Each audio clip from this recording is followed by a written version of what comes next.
actually got this part of it right when almost nobody else did.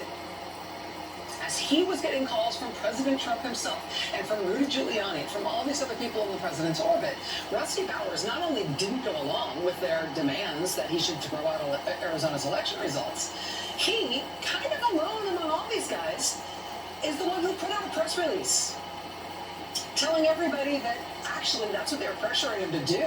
They were pressuring him to overturn the state's election results, and that's wrong, and he needed everybody to know it in the moment. Look at this document. This is what you show St. Peter at the pearly gates. This is your hall pass for up there at the end of your life as a public official if your name is Rusty Bowers. See the date on it? That's a very important date, December 4th, 2020, for immediate release. Arizona House Speaker Rusty Bowers today made the following statement, quote, "This week, Rudy Giuliani, Jenna Ellis, and others representing President Donald Trump came to Arizona with a breathtaking request that the Arizona legislature overturn the certified results of last month's election and deliver the state's electoral college votes to President Trump. The rule of law forbids us to do that." Mr. Giuliani and Ms. Ellis made their case here at least twice. On Monday at an unofficial public gathering hosted by a small group of legislators, and again on Tuesday during a closed-door meeting at the state capitol with Republican leaders from both chambers of the legislature. Both times, the Trump team made claims that the election was tainted by fraud, but presented only theories, not proof. Again, keep in mind what's going on here, right? This is the one dog that barked. He is alerting the public to the fact that there's been an unofficial gathering between Republican legislators and people from the Trump campaign. And then, following that, a closed-door meeting between Republican leaders in the state legislature and people from the Trump campaign. And this guy, the Republican House Speaker, says, hey, this might be happening behind closed doors, but the public needs to know about this. I'm going public. I'm going to tell the public what's going on here, and also that I'm not going to stand for it. I'm not going to go along with it. He says, quote, "Even if such evidence existed, the Arizona legislature simply couldn't do what is being asked. Under Arizona law, presidential electors must vote for the winners of the popular vote. Nothing in the U.S. Constitution or the decisions of the U.S. Supreme Court even suggests that the Arizona legislature could retroactively appoint different electors who would cast their ballots for different candidates.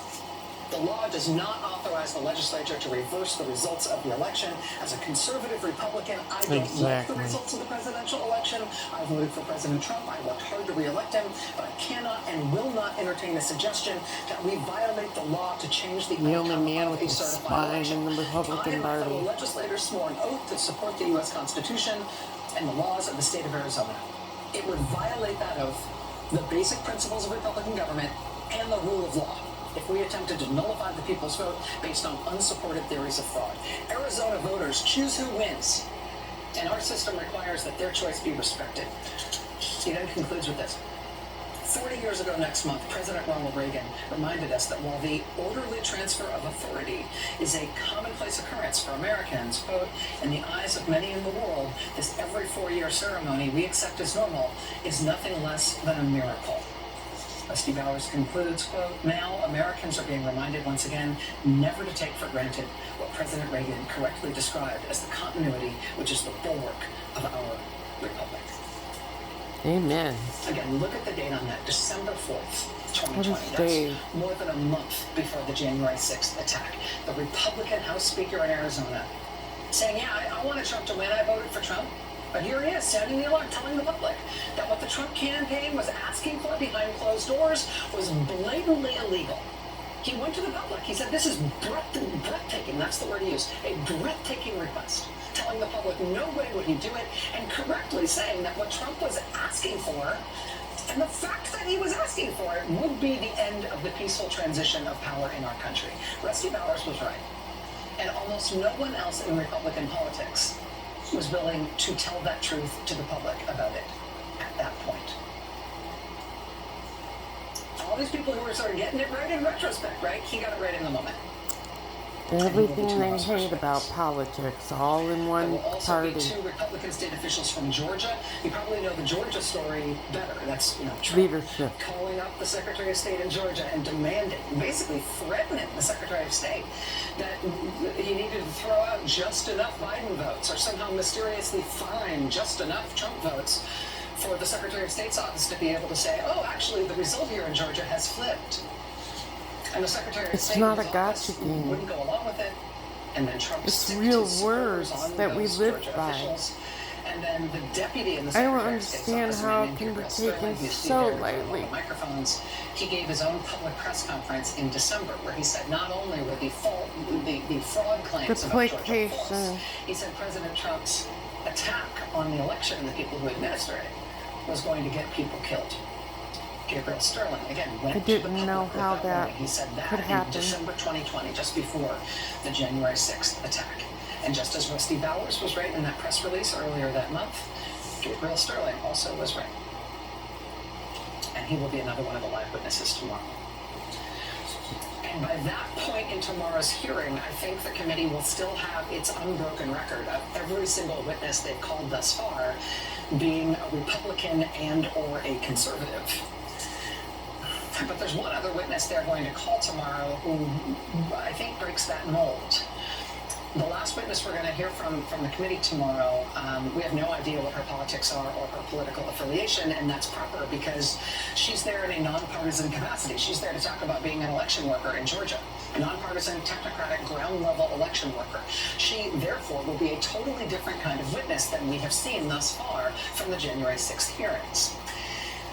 And in terms of why she's there, you may not recognize her face, but you will probably remember some of the story of this witness, in part because we covered it on this show last year quite a bit, but also because the story of this witness, this Georgia election worker, her name is Shay Moss, is terrifying and strange in a very memorable way. It also has a weird celebrity cameo that you might remember. I will refresh you on this.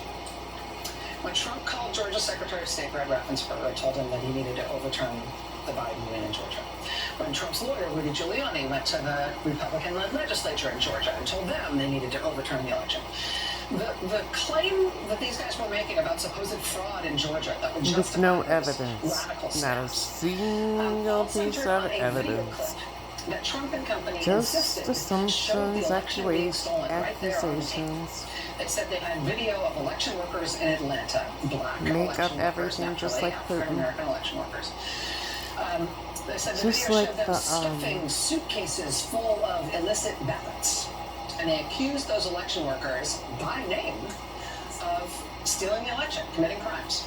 On that call with Georgia's Secretary of State, Brad Raffensperger, Trump brought up one particular election worker by name 18 times. He used her name 18 times on that call. Trump called her a professional vote scammer and a hustler. He kept talking about the supposed suitcases, the clip that showed all the fraud. Never Trump even existed. played that supposedly incriminating videotape on a massive jumbotron at a rally he held in Georgia, saying that it showed a crime.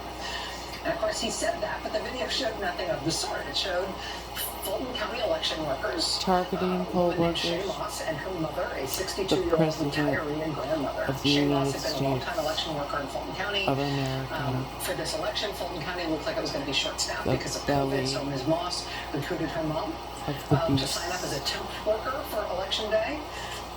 That video that Trump and company got so fixated on, all that video showed was Shay Moss and her mom, these two election workers, literally just doing their jobs on Election Day, taking ballots out of the secure containers they were transported in, like they were supposed to, and running them through the ballot counting machine, like they were supposed to.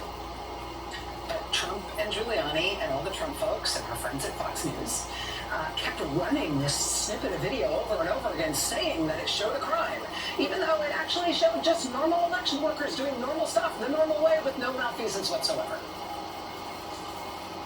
But them fixating on this video, Trump not only showing the video, conservative media showing the video, Giuliani showing the video, and Trump specifically naming the women in the video as the ones who stole the election from him, that had profound consequences. Shay Moss and her mom, even her teenage son, got inundated with vulgar and racist harassment and death threats. Shay Moss's mother called 911 multiple times because people were showing up at her house and banging on her door, making threats in person. And his party stood by.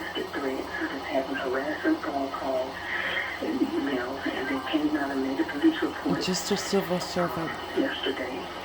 Last night, about 10 doing their jobs. Somebody was banging on the door, and now somebody's banging on the door again. Oh, they screaming.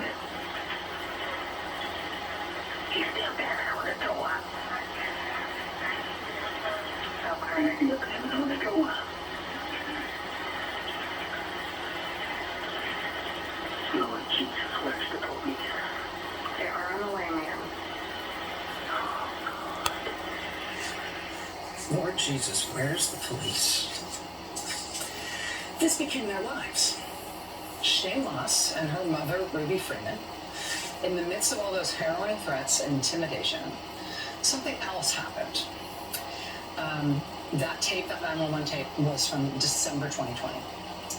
The following month, in January 2021, actually 2 days before the January 6th attack, a woman showed up on Ruby Freeman's doorstep, said she had been sent by a high-profile individual, and she was there to help Ms. Freeman. This woman told Ruby Freeman that she was in danger.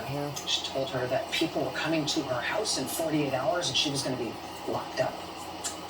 That woman who came to Ruby Freeman's house and made that apparent threat, it turned out in the end that she at least some point had been a publicist for the troubled Trump-supporting hip-hop artist Kanye West, which is the celebrity thing that got all the, well, this is weird kind of headlines about this incident.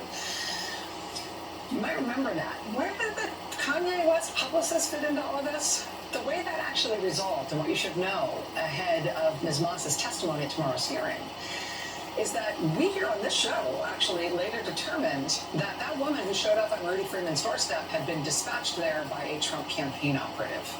When that woman came to Ruby Freeman's house, Ms. Freeman was so freaked out after a month of threats and harassment that while she said she was willing to talk with this person, she said she would only agree to do so at the local police station. That was the only place she felt safe meeting this random stranger.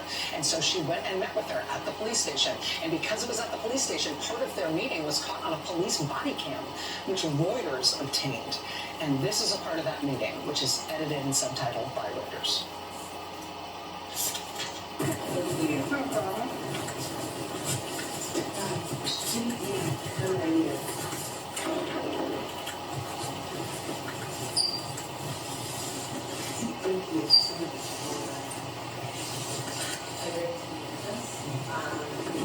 We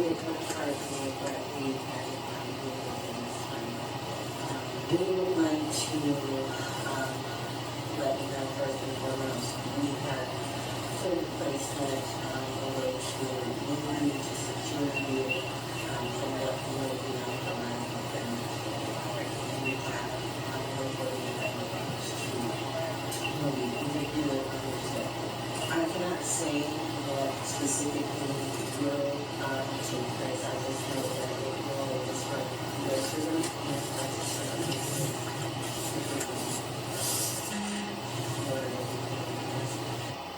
We didn't want to frighten you, but we had to find you within this time frame. We've put in place a way to move you, to secure you from what may be authorized over the next 48 hours. I can't say specifically what will take place. I just know it will disrupt your freedom and the freedom of one or more members of your family. What a threat, those fucking It's people. January 4th. The woman then says she's going to put Ruby Freeman on the phone with somebody, quote, very high level with the authoritative powers to get you the protection that you need. Protection from what? Ruby Freeman told Reuters that once this other person, a man, got on the phone with her, he and this woman who had come to her house to try to get her, to try to talk to her about moving her, because something terrible was going to happen to her within 48 hours. The man on the phone and that woman at the police station with her tried to get her to admit to committing election fraud. Ruby Freeman says the woman told her, quote, if you don't tell everything, you're going to jail. Now, what's important about this, other than the bizarreness of it, is that the, quote, very high-level guy who Ruby Freeman got put on the phone with, this person who could supposedly get Ruby Freeman protection from what was otherwise going to happen to her if she just confessed, and otherwise she and a family member, or more than one family member, were all going to go to jail. Turns out that guy worked for the Trump campaign. He had been the paid executive director of a Trump campaign group called Black Voices for Trump. He told us that he was the one who sent that woman to Ruby Freeman's house in January. He claimed he was acting as a private citizen when he did that. He said he was no longer on the Trump payroll. He also said that he personally never threatened Ms. Freeman. He told Reuters he received calls from people offering Ruby Freeman immunity if she confessed to election fraud, but he wouldn't say who those people were or on what authority they would have been able to offer her immunity. And immunity from what? What would she be prosecuted for? She did not actually commit election fraud. Man, sounds like Putin. But again, this all happened on January 4th.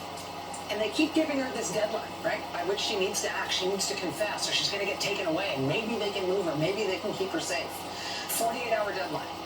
But what was happening 48 hours from January 4th? Why was it so important that they get her to confess to election fraud within 48 hours of January 4th? Well, 48 hours later, of course, was January 6th, when Trump was planning to pressure Mike Pence into stopping the certification of Biden's election win.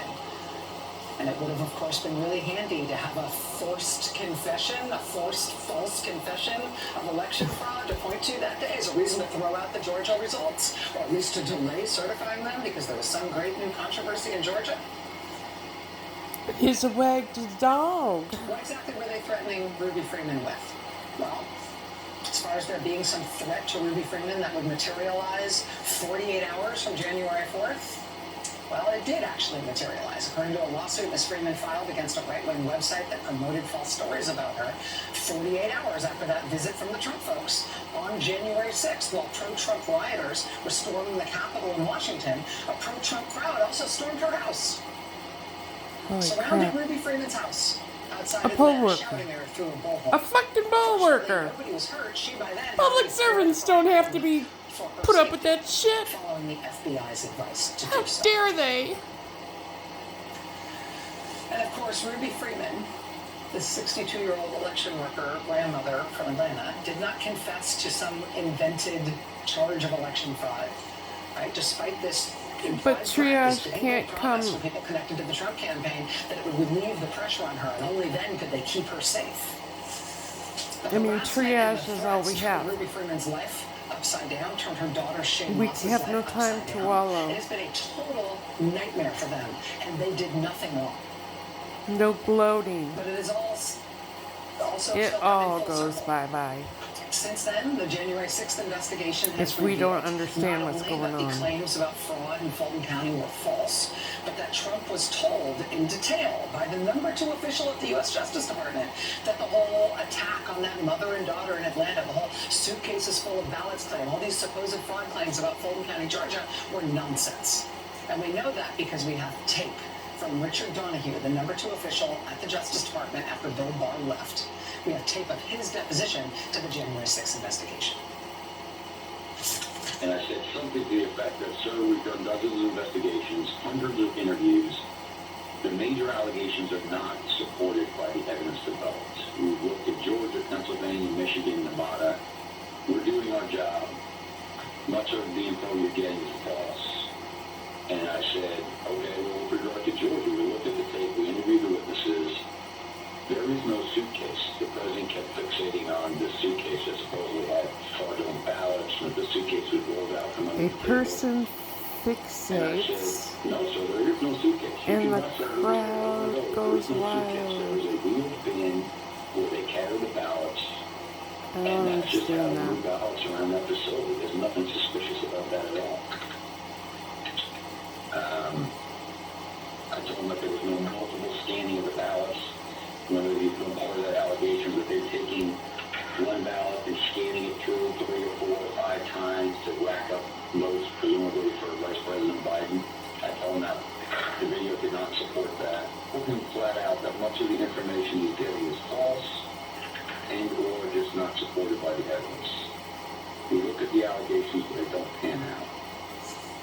The #2 official at the Justice Barcoding Department told tracks President every Trump single one of personally them. and in detail.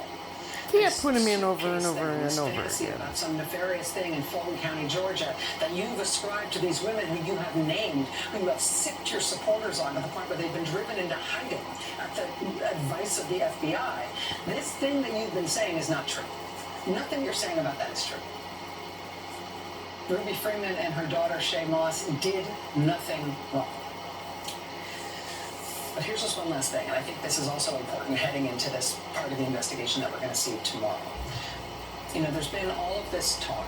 I have participated in some of this talk.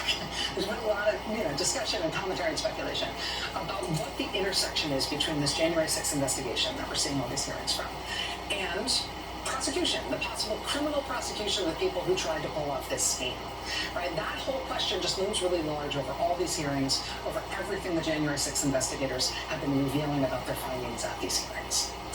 Well, what we're going to see tomorrow, at tomorrow's hearing, this is the part where that is no longer a hypothetical discussion.